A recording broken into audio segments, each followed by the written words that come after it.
Hey guys, welcome to this video. In this one, I'm going to run over the UK100 index. I've got the Pepperstone FTSE 100 index ticker here. That's the one I trade personally. So the FTSE is quite interesting. Many of you who follow me on all these platforms, TradingView, YouTube, wherever it is, will know I trade the FTSE a lot. It's not just because I'm British. I just find it very, very easy to predict, like many other index markets. And I made a call on this. I made several calls. I spoke about this being long. I spoke about this being short, and pretty much every time I've done the same thing. There's a great degree of reliability in using price action methods because you're able to trade what you've seen already and what therefore is reliable. If you've seen it once recently, or twice, or three times, or four times, you might say to yourself, maybe this is likely to continue as a recurring theme. So if you look to the top here, there's every single time you come straight away, right?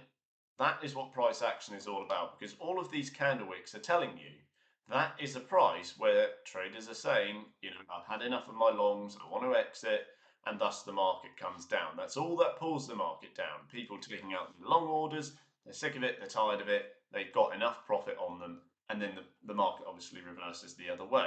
I've just bought into several FTSE 100 stocks, several banks, amongst others, and I'm really diversifying the industries within my portfolio. Now, the reason why I'm doing this FTSE video is because tomorrow you've got the autumn statement from Jeremy Hunt, about midday, I think. And he's going to be talking about all sorts. He's going to be talking about, it's actually at 12:45, I believe. He's going to be talking about growing the economy, all this positive market sentiment, hopefully, that we're looking to come in. And that's going to be really handy, especially within our bias, because if you're looking at each uptick and downtick, you can see if you traded it how you can see it on my screen, you would have been right 7 times in a row.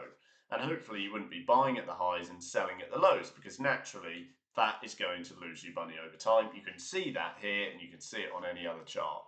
So what's really significant at this point is where we are right now, because and it is for the following reason, or reasons, I guess.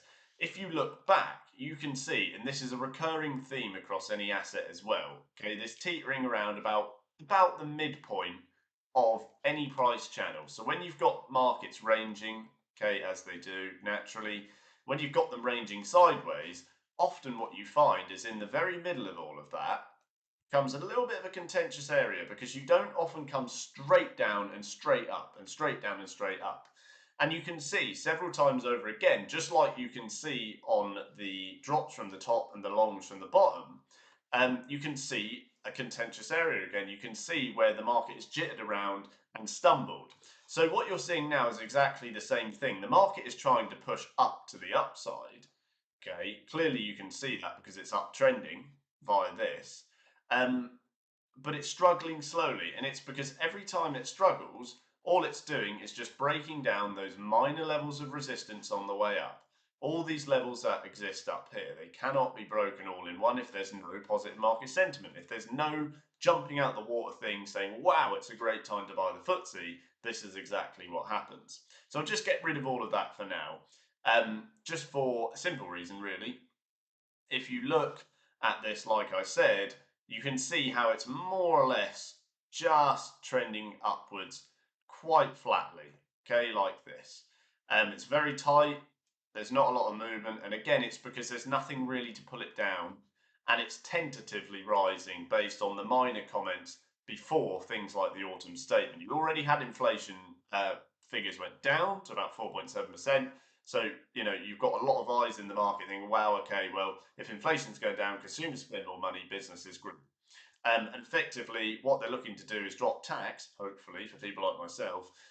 Company and personal would be ideal, but you never know. They're doing that to stimulate growth in the economy, and all of that feeds into the positive market sentiment.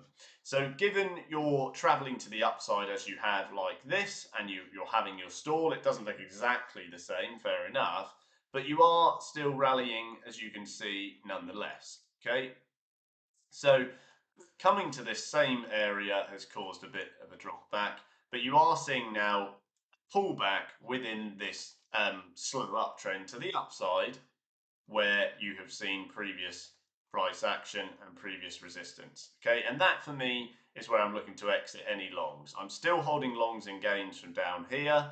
Okay, and I'm doing so because if you touch onto this key support, I'm looking for a bounce to take you to the upside. Okay, so you're uptrending on your daily very slowly, but you are uptrending since the start of November. It's taken an awful long time. I wish it was quicker, but that's how it goes. And I think ultimately you'll come to the upside, but it's going to take a minute. You may find the autumn statement tomorrow just does something like that, brings you right up, and you might find it brings you down. But overall, based on probability and long-term price action trading, I'm looking to trade to the upside long.